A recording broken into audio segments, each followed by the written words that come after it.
morning, good afternoon, good evening. My name is Ray Niles, and I'm the designer behind Red Barn Samplers. And you have stumbled into the 18th episode of Red Barn Samplers here on YouTube. And I can't thank you enough for joining me this afternoon. I don't anticipate this being a very long video, but I did want to touch base with you and to let you know that I'm back. As many of you know, over the last 2 years, I was superintendent of our school district here in Sedgwick, Kansas. And I have to say it was truly probably the greatest honor of my life to have served as superintendent in our public school system.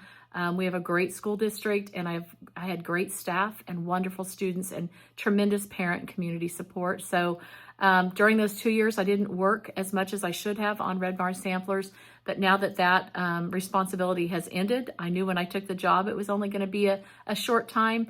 I am now ready to dig in and to really get moving on Red Barn Samplers. So a couple things I want to highlight. My month of August was just incredible. And the reason for that goes to a couple individuals that I just want to call out right now. First and foremost, Kathy and David Mills from Hobby House. Thank you for your generosity and your kindness in letting me be a part of useful work. The weekend was a blast. Nicola Parkman, Kathleen Littleton, and I were a trio that just, for whatever reason, we clicked. And there was just a lot of joy shared during that weekend and a lot of camaraderie between the participants with the three of us, and then also just being able to enjoy the hospitality of such a beautiful part of our country. So thank you to those of you that were in attendance. Thank you to those of you that participated. And if you were there, you know the drill, right? So aside from thanking Kathleen and Nicola, also want to thank Carolyn of the Attic, Carolyn and the ladies of the Attic, actually. I participated last weekend in summer school in Mesa, Arizona, and it was fantastic. I learned so much, and I had such a great time, and it was really done so very, very well. I knew that it was going to be different with Jean gone, but even though she wasn't there physically, her spirit lived on, and you could sense that. There was just a lot of joy in that weekend as well. So as part of that weekend, I was able to share on Saturday night, as part of the Bring and Brag session, a sampler that has a little bit of a story with it. And it's a story that I think you may all be interested in. So maybe a year ago, maybe a little longer than that, Mary Tobias and I were at an event, and she said, "Hey, I have a little sampler. It's really cute." And I said, "Well, if you ever want it taken care of or charted, let me know." And she said, "Okay, I will." Well, fast forward to this past January, and she was at Sampler Symposium, and she had a chance to visit with Jean, and she showed it to Jean. And Jean just said, "Oh my gosh, Mary, you've got to get that as part of summer school." And Mary said, "I don't chart." And Jean said, "Reach out to Ray, she'll help you." So this was the sampler that Mary showed Jean. And this little sampler was stitched by Eliza A. Macy, who was born in 1806. And she was, it's a Nantucket Sampler, Nantucket in the United States. And I also love that it's very, very simple. So this is the model. And this little model was stitched on 36 count medium button box by Mason Linen. I used mainly DMC.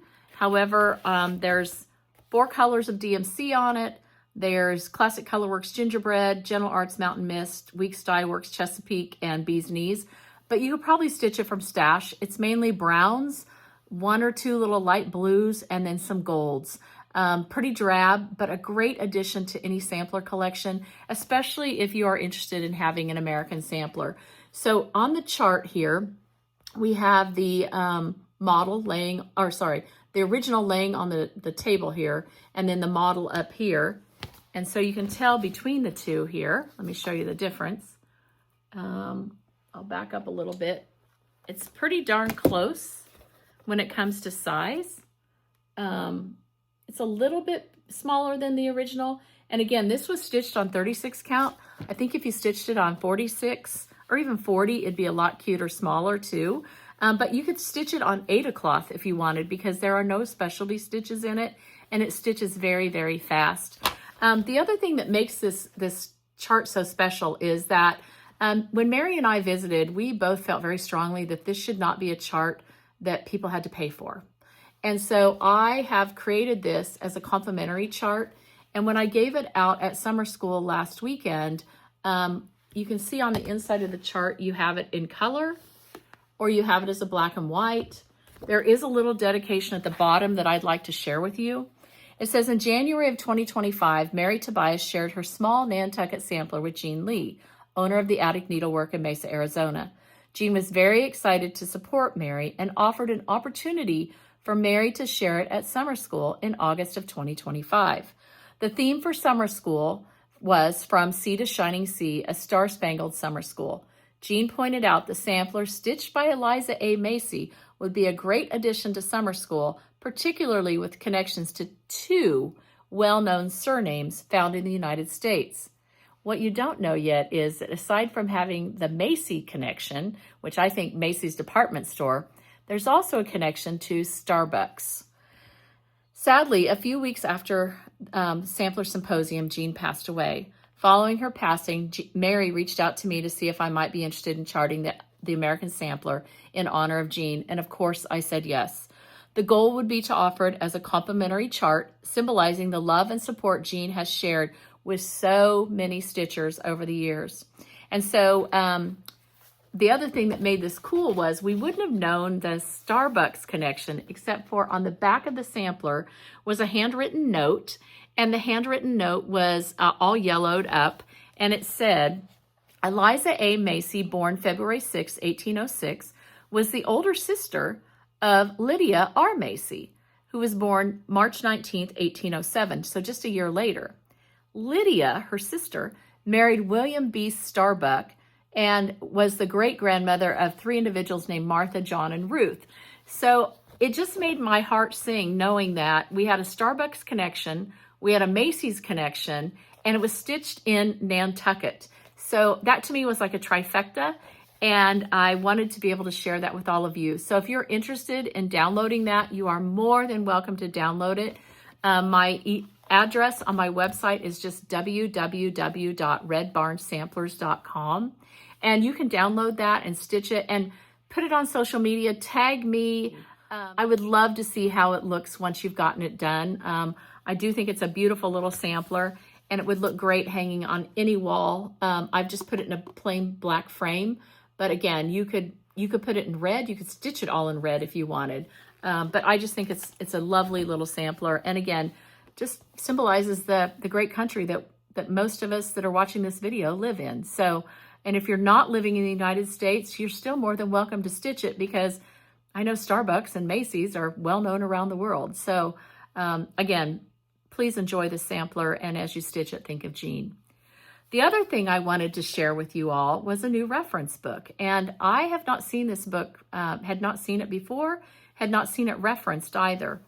And the book is called Hale Specimen of Female Art, and it was put out by the Morvan Museum and Garden in Princeton, New Jersey. And here's what the cover looks like. Again, I had never seen this sampler book. I had an individual share it with me and say, have you checked this out? And I said, no. What I found most intriguing about it was the layout. So again, you've got stories on the inside surrounded by images, and every page is pretty consistent.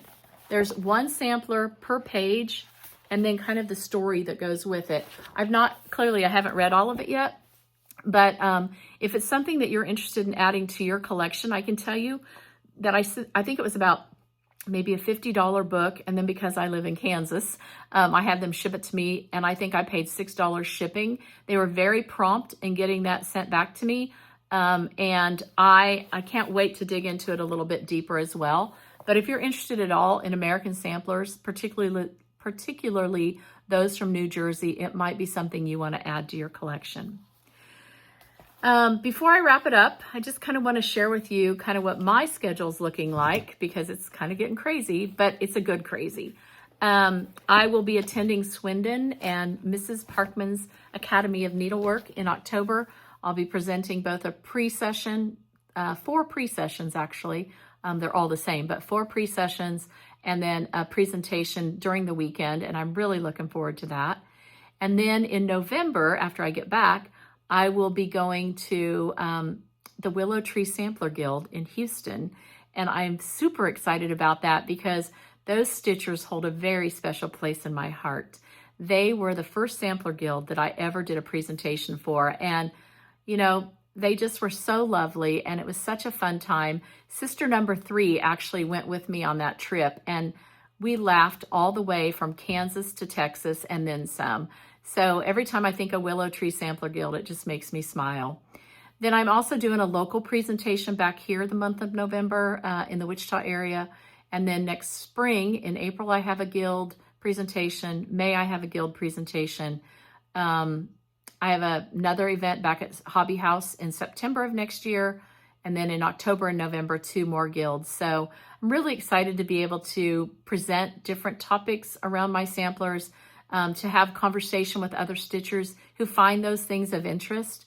And if I can help you or your guild or your organization or your club, or you just want to talk with somebody about maybe even the sampler you have, I am not an expert by any means, but I may be able to help you a little bit, maybe with some of the genealogy, or maybe pointing you in the right direction or letting you know if I've seen something similar. Please reach out. My email is Rae, R-A-E, at redbarnsamplers.com. And again, I feel like I've given back to the education community. I need to be giving back to the stitching community as well. So if I can help you in any way, please don't hesitate to reach out. So with that said, again, just a reminder, if you want the complimentary PDF, go to my website and download it. And as I have said in the past, may your floss never twist. Thanks, everyone. Bye-bye.